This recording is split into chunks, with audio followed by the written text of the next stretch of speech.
Gente, boa noite, espero que vocês estejam bem.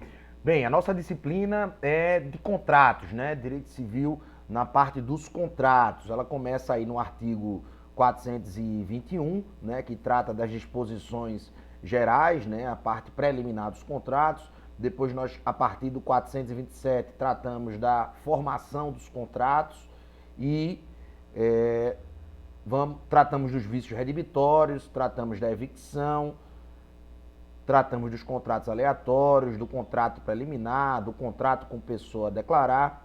E hoje, né, o nosso último assunto, né, que nós vamos tratar sobre a extinção dos contratos, como os contratos são extintos, né, a partir do artigo 472, tá? Para fins de prova, eu vou cobrar até a extinção dos contratos. Então, a parte geral, teoria geral, a parte de formação dos contratos, né, contrato preliminar, aquelas fases todas, e a parte de extinção dos contratos. E nós vamos fazer um trabalho, né? Cada grupo fará um trabalho sobre um contrato específico, né? Que é a partir do contrato de compra e venda. Mas, para fins de avaliação, na nossa prova, não irá cair os contratos em específico, porque nós só temos mais 2 aulas na próxima semana e depois já é a prova. Então, eu peço que vocês estudem mesmo os materiais que vocês vão elaborar sobre os contratos, pois nós não vamos ter tempo para avaliar, para analisar cada um desses contratos, tá? Então vamos lá. Tá no material de vocês, que eu já mandei também aí os slides, o assunto da extinção dos contratos, né? Tem um PowerPoint, um slide próprio, né? Todo contrato, como um negócio jurídico que ele tem seu início, tem a sua execução e tem o seu fim.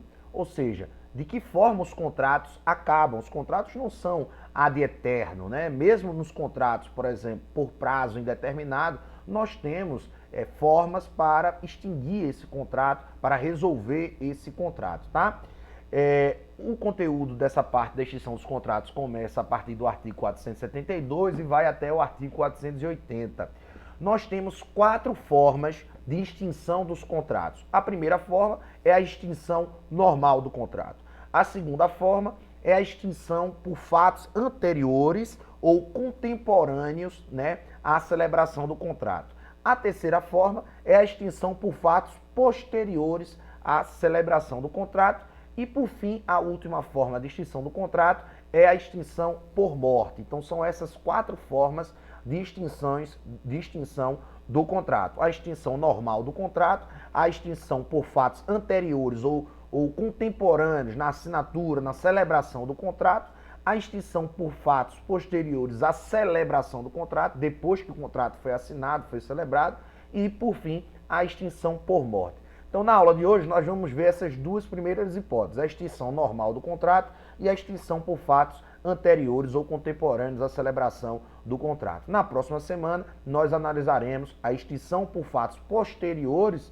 à celebração do contrato e a extinção por morte. Vamos lá. Quando é que ocorre a extinção normal do contrato? Veja, decorrência lógica.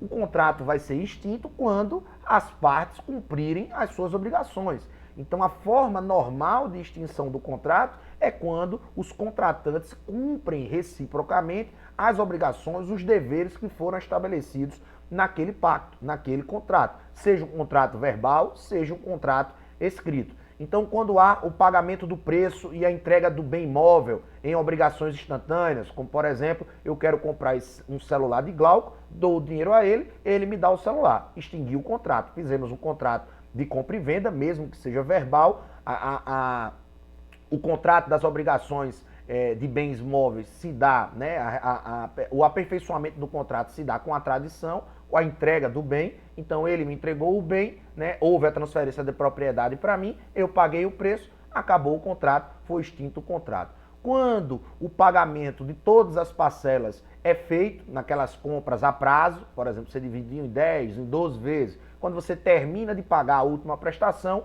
né, é dado a quitação daquela dívida, está extinto o contrato. Quando, por exemplo, existe um prazo final, que a gente chama de termo, né, nós estudamos condição, encargo e termo, quando há o termo final, por exemplo, num contrato de prestação de honorários de serviços advocatícios. Você é dono de uma empresa, me contrata para que eu trabalhe como advogado na sua empresa até o dia 12 de dezembro de 2020.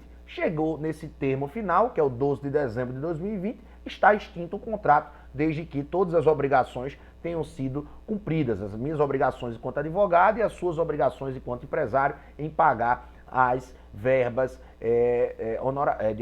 de honorários, né? Então, essas hipóteses são as situações normais quando há a extinção do contrato. Vale salientar aquilo que nós já debatemos quando estudamos o princípio da boa-fé objetiva, é que existe também tanto a responsabilidade pré-contratual, aquela que é anterior às disposições preliminares, que não vinculam a parte a fazer o contrato, mas se houver desrespeito ou violação da boa-fé objetiva, é possível a indenização, como nós vimos lá no caso dos tomates, no caso da laranja, que foi tema da nossa prova, a responsabilidade contratual, né, que é a responsabilidade civil contratual, ou seja, se alguém deixa de cumprir alguma das obrigações previstas no contrato, esse contrato pode ser resolvido, pode ser executado, e a responsabilidade pós-contratual, mesmo com o fim do contrato, mesmo com a extinção do contrato, ainda pode ser indenizável aquela parte que sofrer uma violação da boa-fé objetiva. Então, exemplo clássico, né, os bancos, quando colocam o consumidor no cadastro de proteção ao crédito, no SPC e no Serasa, mesmo quando o cliente paga e acaba aquela dívida, os bancos têm aí 5 dias para poder retirar os nomes do SPC e do Serasa. Veja, o contrato foi extinto com a quitação, mas os efeitos, né, se prolongam. Então, a extinção do contrato normal é quando as obrigações são cumpridas, quando as obrigações são adimplidas, normalmente sem necessidade de execução, tá bom? E aí nós vamos para a segunda hipótese de extinção, que é a extinção por fatos anteriores ou contemporâneos à celebração do contrato. Isso significa dizer que houve algum vício que maculou, mesmo antes da assinatura, da celebração do contrato, que não é feita apenas com a assinatura, se o contrato for verbal, por exemplo, né? Então, mesmo o contrato sendo feito, existia um motivo ou algum vício anterior à celebração do contrato que maculou aquele contrato, que faz com que aquele contrato seja extinto. Nós estamos aí tratando da teoria das nulidades. Isso você já deve ter estudado na parte de introdução ao direito civil, né? Quando estudamos defeitos do negócio jurídico, que nós vamos ver aqui mais uma vez para sedimentar na cabeça de vocês. Então, a extinção por fatos anteriores ou contemporâneos, no momento que você está assinando, já há um vício, ou o vício existe antes de você assinar, antes de você celebrar o contrato, eles estão divididos em teoria das nulidades, quando nós teremos contratos que vão ser declarados nulos e contratos que vão ser declarados anuláveis, e também quando nós tivemos as cláusulas resolutivas ou a cláusula de arrependimento. Então, dentro da extinção do contrato por fatos anteriores ou fatos contemporâneos à celebração do contrato, nós precisamos dividir em 2 grandes grupos. O primeiro grande grupo, a teoria das nulidades, onde nós vamos analisar quando é caso ou situação de nulidade e quando é caso ou situação de anulação, né? São duas hipóteses diferentes com previsão específica no Código Civil. E as outras 2 formas de extinção do contrato por eventos anteriores ou contemporâneos à celebração do contrato é a cláusula resolutiva expressa ou a cláusula de arrependimento, que nós vamos ver mais à frente, quando o próprio contrato, por exemplo, na cláusula resolutiva expressa, já prevê lá no artigo 10º, no artigo 11º, enfim, já prevê no contrato que em caso de inadimplemento, em caso de não cumprimento de alguma dessas obrigações, o contrato se dará por extinto automaticamente. Então essa cláusula pode estar lá prevista no contrato. Então é uma cláusula que ela está contemporânea, ela foi criada com o próprio contrato, por isso que ela está dentro da hipótese de extinção por fatos anteriores ou contemporâneos à celebração do contrato.